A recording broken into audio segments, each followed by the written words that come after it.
Okay, beta. Okay, everyone. Am I audible to everyone? Please, Disha, raise your hand, please, if I'm audible. Thank you, Disha. All right. So let's start the chapter. Yesterday we were doing RAM. So we have done that. And what we have read about RAM, that RAM is a volatile memory. It comes under the category of primary memory. We also say it main memory. And two type of RAM is dynamic RAM and static RAM. Okay. So next topic is read only memory, that is ROM.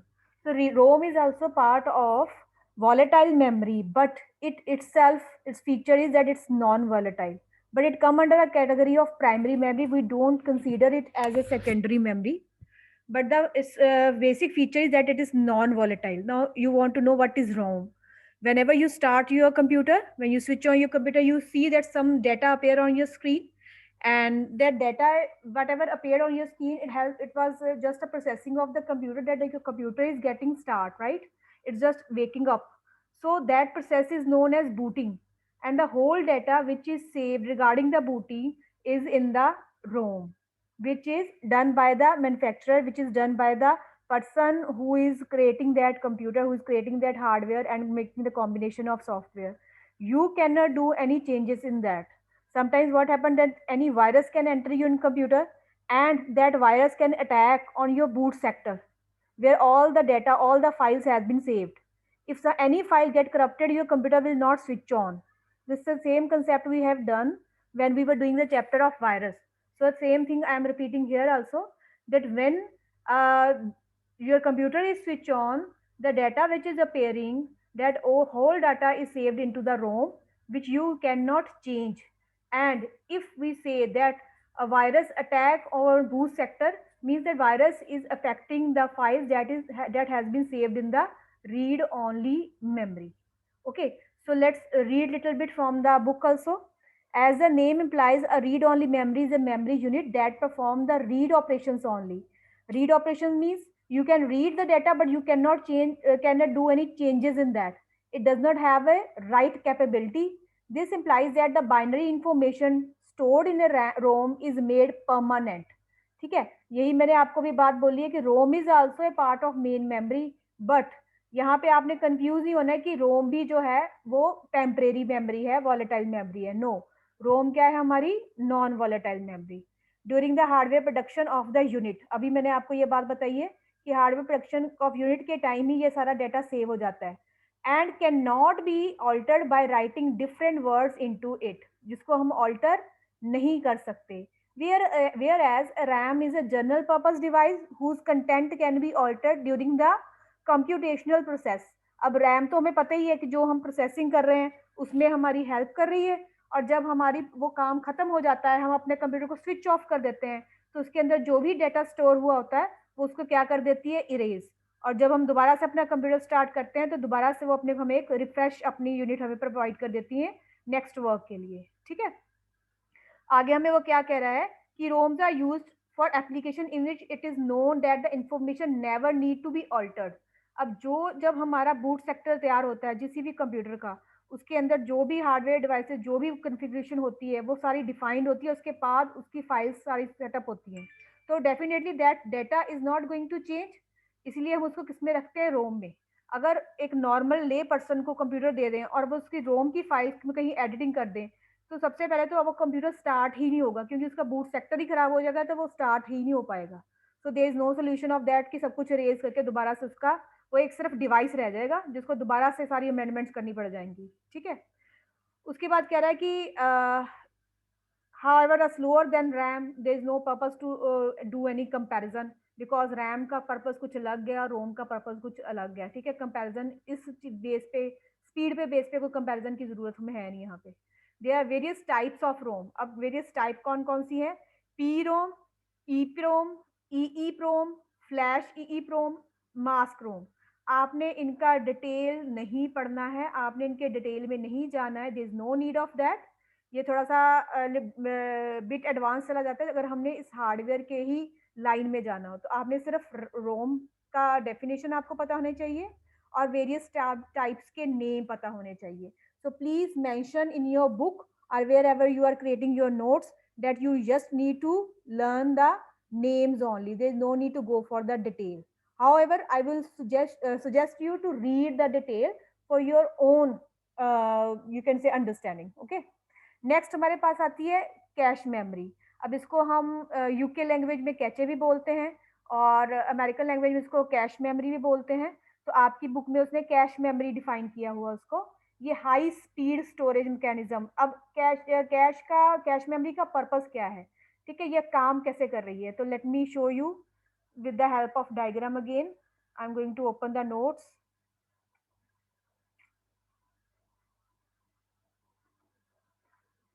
All right, here the notes are.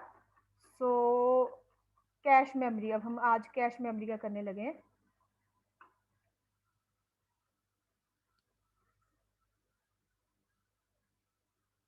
ठीक है, इसको हम क्या बोलते हैं, cache. Okay, now what is the purpose of it.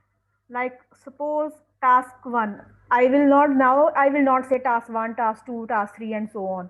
आपको पता चल गया है कि कंप्यूटर क्या है हमारा, मल्टीपल वर्क करने का काम करता है, मल्टीटास्किंग मशीन है, राइट.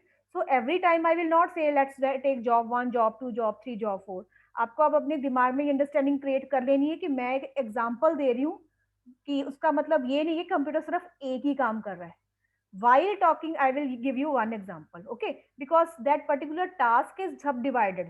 आपको हमने कल बात कर ली ना कि टास्क 1 है, तो ये किसमें है, टास्क 1 जो हमारी है ये सब डिवाइडेड हो गई. ठीक है, कल ही बात हुई है हमारी कि टास्क 1 को हमने अलग अलग पार्ट्स में डिवाइड कर दिया. टास्क 1 3. ठीक है, सॉरी, फाइन. अब so on. Okay, so many सब पार्ट्स कैन बी देयर. तो हम उसको भी एक ही जगह पे अपने माइंड को स्टक नहीं करेंगे. उसके बाद अब ये हम टास्क कर रहे हैं, हमें अपने कंप्यूटर के ऊपर अपनी प्रोसेसिंग स्पीड ज़्यादा चाहिए, मतलब रैम भी ज़्यादा है, मुझे उससे भी ज़्यादा चाहिए. तो उसके लिए मैंने क्या कर लेना है, प्रोसेस. ठीक है, और उसके बीच में क्या है, मेरी कैचे मेमोरी, और उसके बाद मेरी क्या है, मेरी प्राइमरी मेमोरी.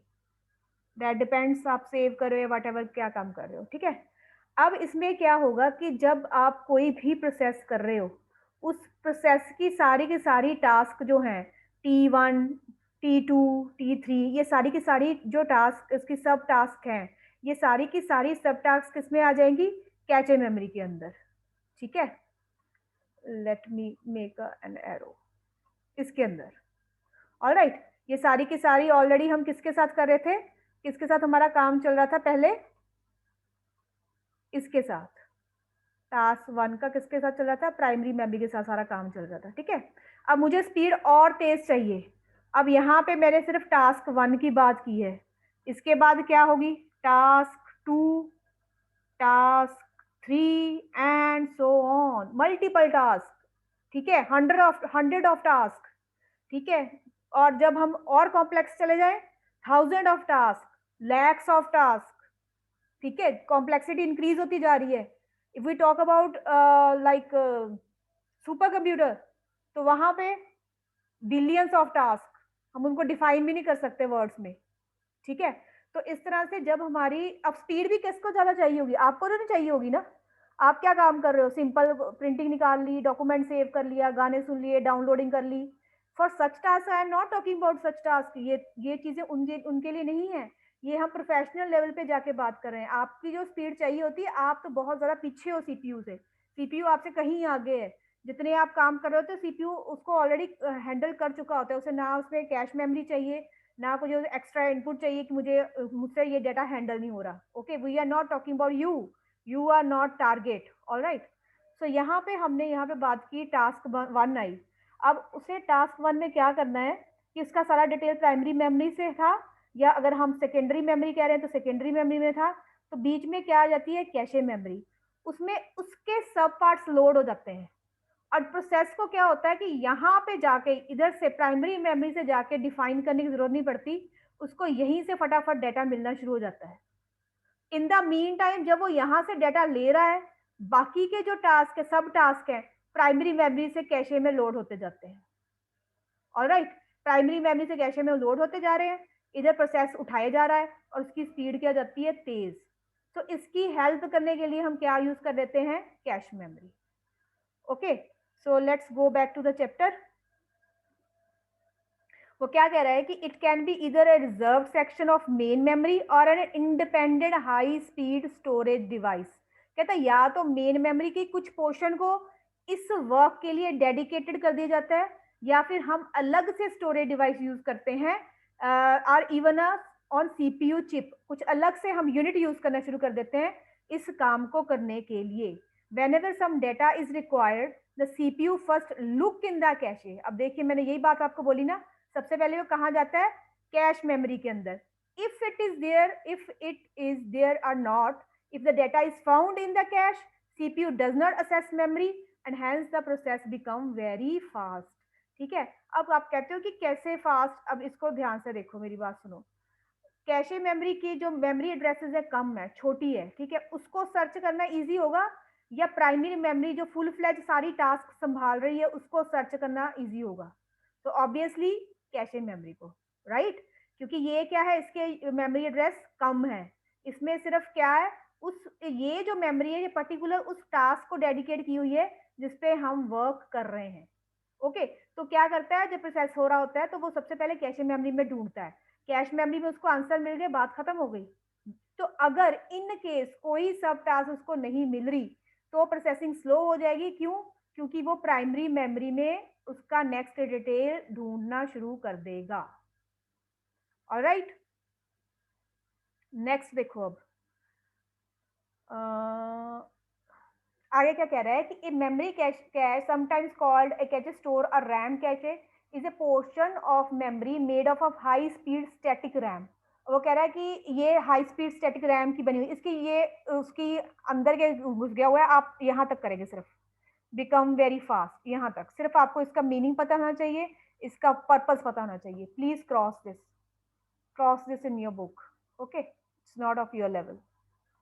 नेक्स्ट उसके बाद हमारे पास क्या आ रहा है, स्टोरेज यूनिट। उससे पहले लेट्स डिस्कस।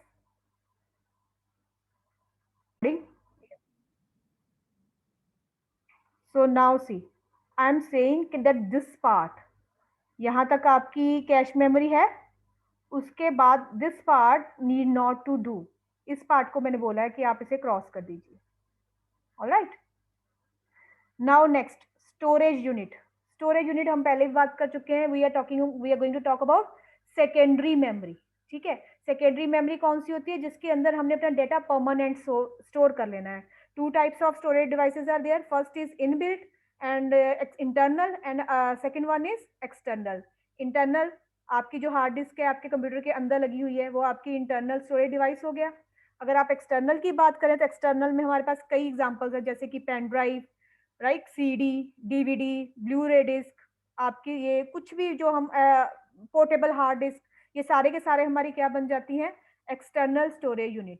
ठीक है, अब यहाँ पे देखो आपको उसने एक छोटी सी डायग्राम भी दी है, hard disk, CD ROM, DVD, pen drive, उसके साथ उसने उसको मेंशन किया ये मैग्नेटिक मीडिया है, ये ऑप्टिकल मीडिया है, और ये फ्लैश मेमोरी है। थोड़ा थोड़ा डिटेल अब हम इनका पढ़ेंगे कि ये क्या चीज होती है।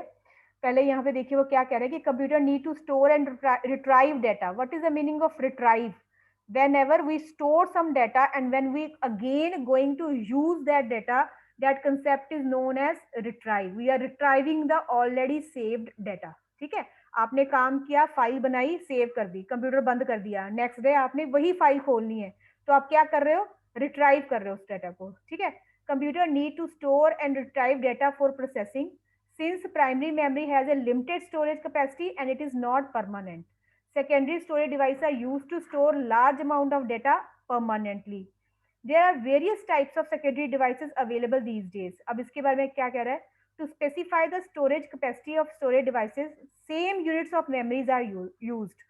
अब जब मैंने आपको ये मेमोरी यूनिट्स बत करवाए थे तो मैंने ये आपको बात समझाई थी कि जिस जो कंसेप्ट है, ये चाहे हम प्राइमरी मेमोरी की बात कर रहे हैं चाहे हम सेकेंडरी मेमोरी की बात करें, this is the same thing. हर तरह की मेमोरी को हम मेजर करने के लिए सेम यूनिट्स यूज करते हैं। ऑलराइट, आगे हमें क्या कह रहा है, hard disc. The hard disk memory store information on one और मोर सर्कुलर प्लेटर। अब इसका मतलब क्या है, I will show you a diagram, तो थोड़े से आपके दिमाग में इमेज क्लियर होगी कि वो बोल क्या रहा है।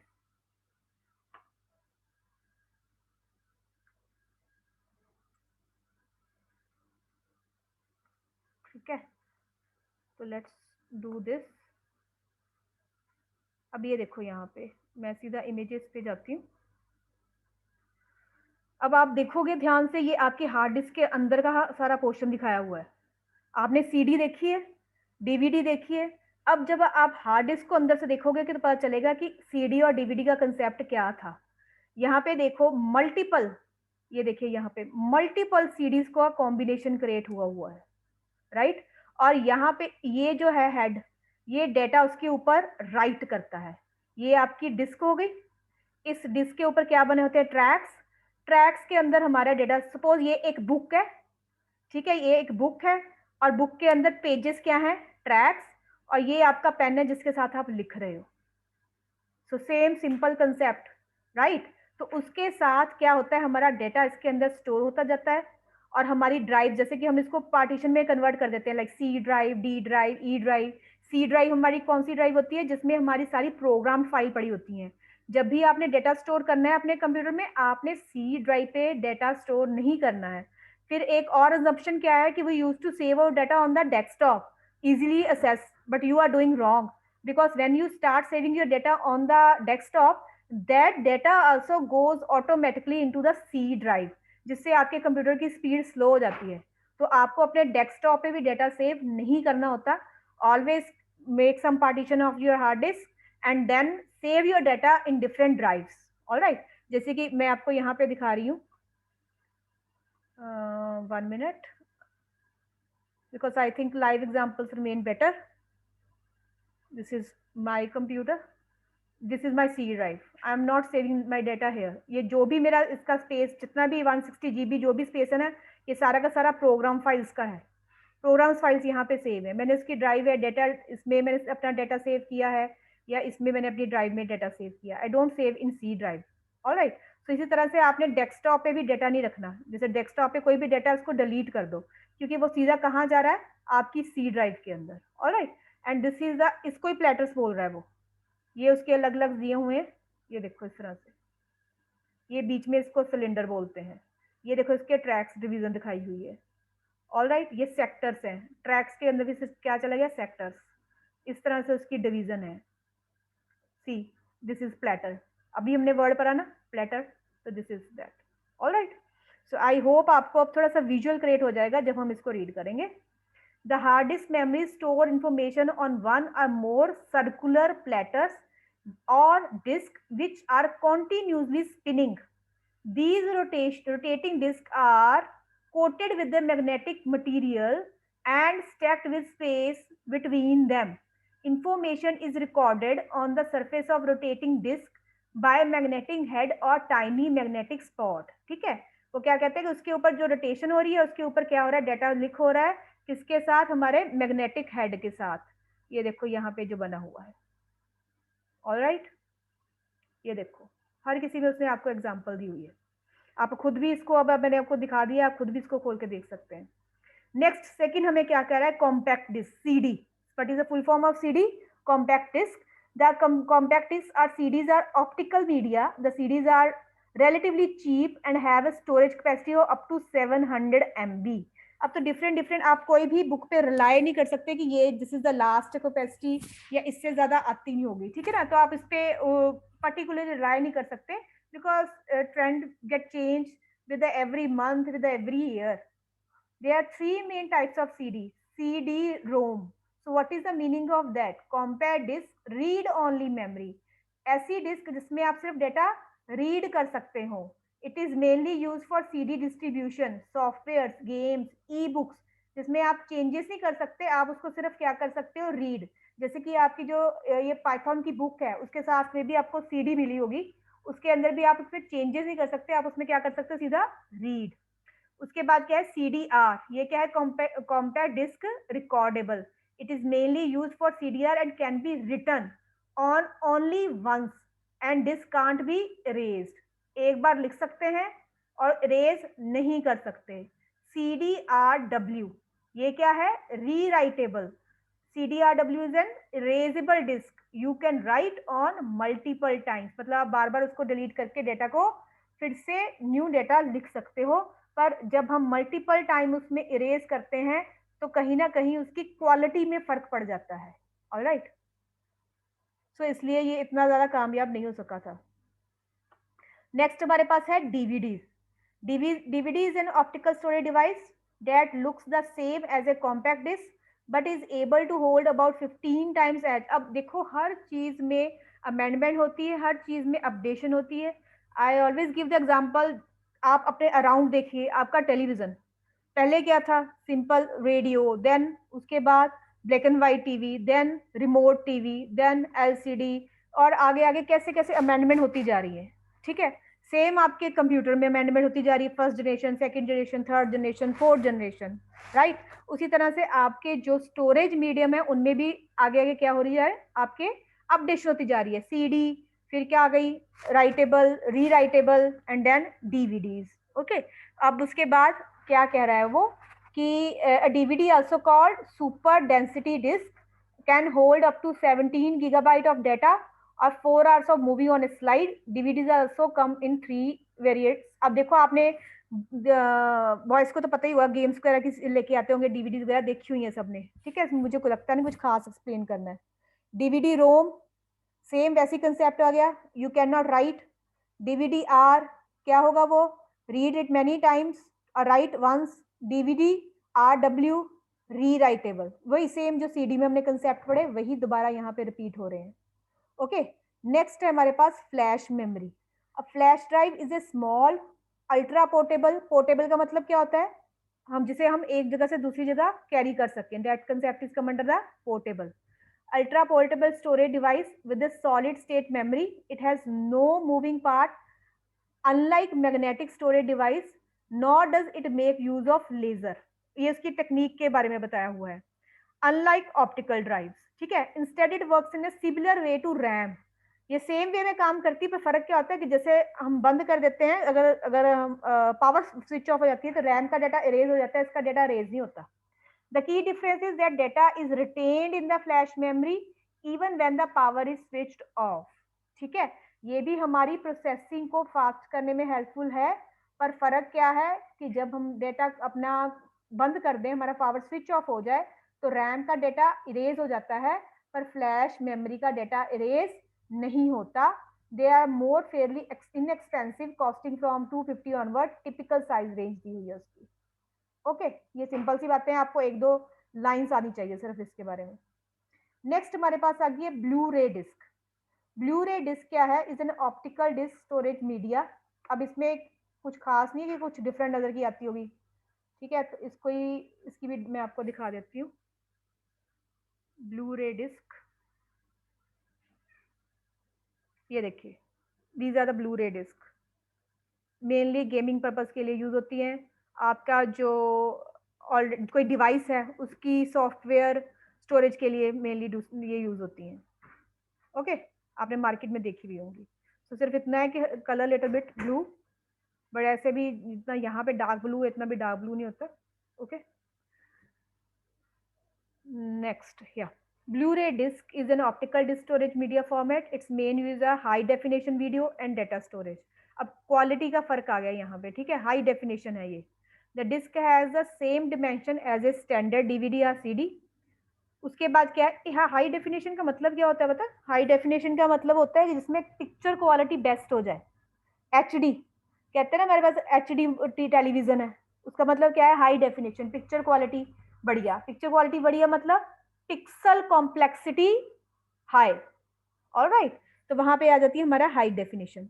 While current optical disc technology such as DVD, DVD R, DVD, ये हमने अभी पढ़ा ना, डीवीडी आर और DVD R W and DVD RAM rely on the red laser और to read and write data. The new format use blue violet laser instead hence the name Blu-ray. कहता है कि जो पहले disc थी ना, वो कहता है रेड लेजर यूज करती थी. उनके ऊपर जो डेटा लिख होता था रीड करने के लिए और राइट करने के लिए जो डेटा होता था वो क्या होता था? रेड लेजर यूज होती थी. पर इसमें ब्लू रे में क्या होती है, ब्लू कलर की जो लेजर यूज होती है।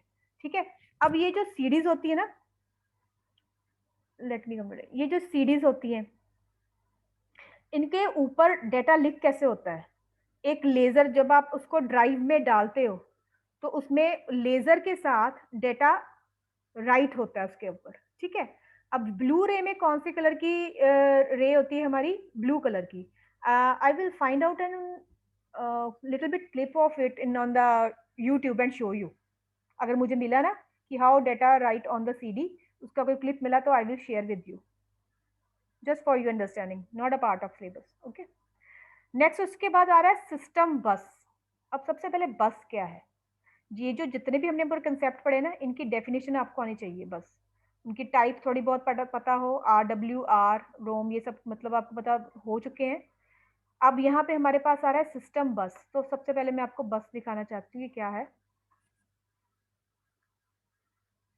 बस इन कंप्यूटर आर्किटेक्चर। हियर आप में से मुझे लगता है नियर अबाउट 40% स्टूडेंट्स ने इस तरह से कंप्यूटर अंदर से देखा होगा, क्योंकि कंप्यूटर लैब में भी कई बार हमारे कंप्यूटर खुले होते थे, कोई सर्विस वगैरह हो रही थी। तो ये क्या है ये, ठीक है, इसमें से कुछ होते हैं हमारे कार्ड रीडर जिसमें हम कार्ड इंसर्ट कर देते हैं, कुछ हमारी क्या होते हैं बस।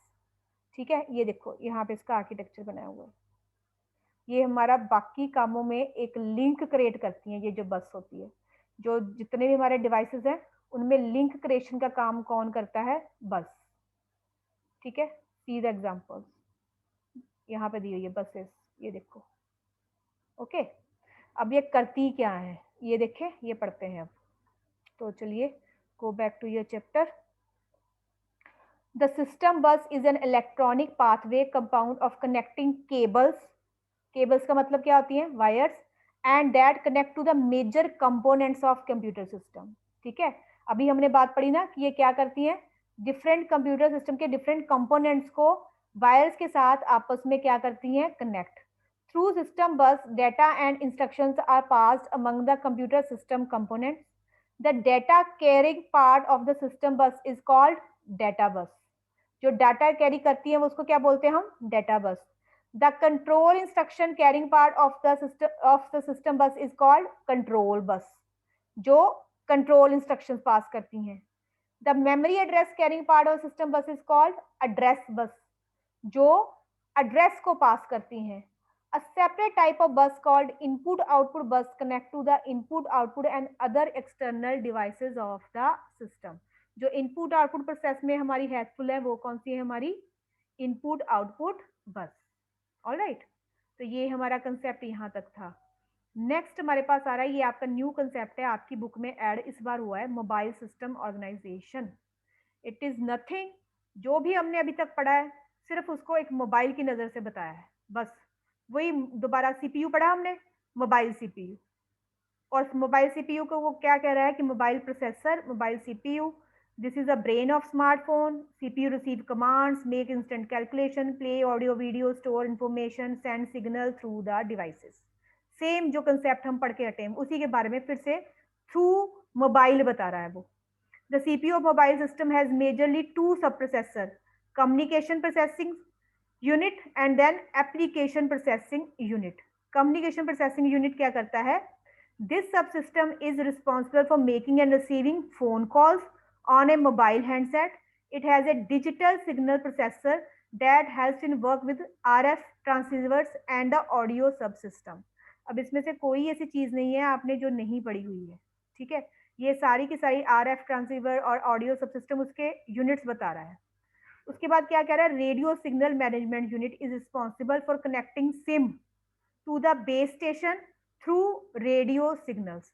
अब जब हमारी जो सिम का प्रोसेसिंग है वो कौन कर रहा है, इस ये unit radio signal management unit, ये उसको हैंडल कर रहा है। ओके, देन उसके बाद कह रहा है application processing unit. This subsystem is responsible for governing, controlling and all type of operation taking place on a mobile system by running various types of mobile applications. आपके mobile पे different apps होती हैं, उन apps को handle कौन करता है, application processing unit. Okay, तो हमने इसके सीपीयू के अंदर क्या क्या पढ़ा, कम्युनिकेशन प्रोसेसिंग यूनिट, ये क्या करता है, हमारी जो फोन पे कॉल्स आ रही हैं या हमारे फोन से कॉल जा रही हैं उनको हैंडल करता है, ठीक है। किसके साथ? आरएफ ट्रांसीवर के साथ और ऑडियो सब सिस्टम के साथ। और रेडियो सिग्नल मैनेजमेंट यूनिट क्या करता है?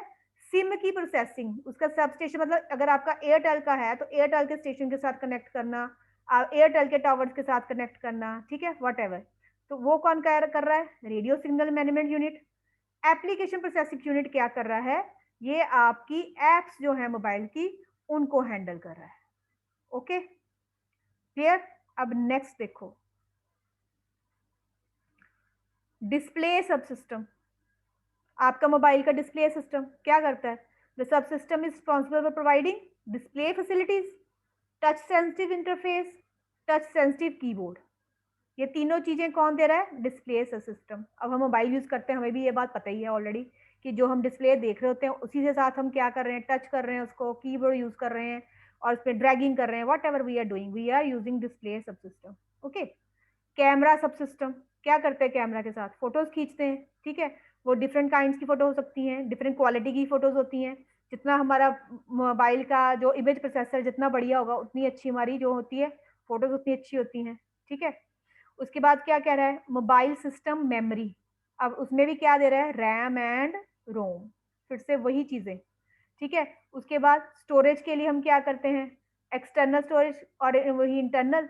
हम एस डी कार्ड वगैरह इंसर्ट करते हैं, जैसे कंप्यूटर के साथ क्या करते हैं? फ्लैश ड्राइव वो लगाते हैं, अपनी पेन ड्राइव, सीडी, ये वो यूज करते हैं। तो अपनी जो मोबाइल है उसके साथ हम क्या यूज करते हैं? एस डी कार्ड वगैरह यूज करते हैं। एक उसमें इनबिल्ट मेमोरी भी होती है जिसके अंदर हमारा डाटा स्टोर होता है। फिर हमारी क्लाउड स्टोरेज भी होती है, ठीक है। हर मोबाइल में आपको क्लाउड स्टोरेज भी मिलती है। So all these things are general terms जो अभी हमने किए हैं, उसी को उसने रिपीट किया है आपके साथ। ऑलराइट, तो यहाँ तक कोई डाउट किसी को तो बताइए।